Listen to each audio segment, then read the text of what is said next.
চট্টগ্রাম বন্দর ব্যবহারকারী স্টাফ কর্মচারী দলের নবনির্বাচিত কার্যনির্বাহী কমিটির পক্ষ থেকে চট্টগ্রাম সিটি কর্পোরেশনের মেয়র ডাক্তার শাহাদাত হোসেন এবং বিসিবির ফাইন্যান্স অর্থ কমিটির চেয়ারম্যান ইশরাফিল খসরু মাহমুদ চৌধুরীর সঙ্গে ফুলেল শুভেচ্ছা বিনিময় করা হয়েছে।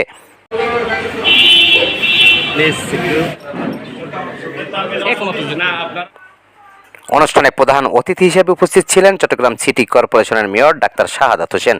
বিশেষ অতিথি হিসেবে উপস্থিত ছিলেন বিসিবির ফাইন্যান্স অর্থ কমিটির চেয়ারম্যান ইশরাফিল খসরু মাহমুদ চৌধুরী।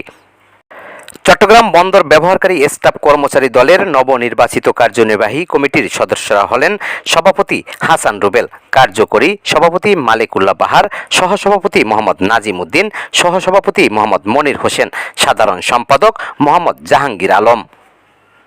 নবনির্বাচিত কার্যনির্বাহী কমিটির উপদেষ্টা মণ্ডলীরা হলেন আলহাজ এম এ আজিজ, যুগ্ম আহ্বায়ক চট্টগ্রাম মহানগর বিএনপি, মোহাম্মদ সেকেন্দার, সাবেক সভাপতি ডবল মোরিং থানা বিএনপি, তারিকুল ইসলাম তানভীর, একমত যুগ্ম আহ্বায়ক ছাত্রদল চট্টগ্রাম মহানগর, মোহাম্মদ হারুন রশিদ, সভাপতি ৪ নং ওয়ার্ড বিএনপি আনোয়ারা সিরা বটতলী, সৈয়দ রাজিবুল হাসান রানা, যুবদল নেতা চট্টগ্রাম মহানগর।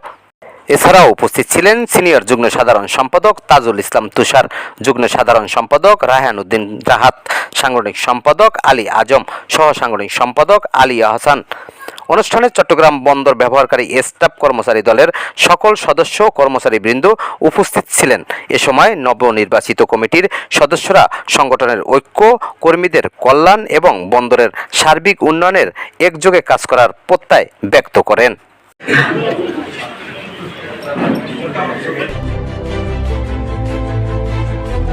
16 বাংলা টিভি, আবহমান বাংলার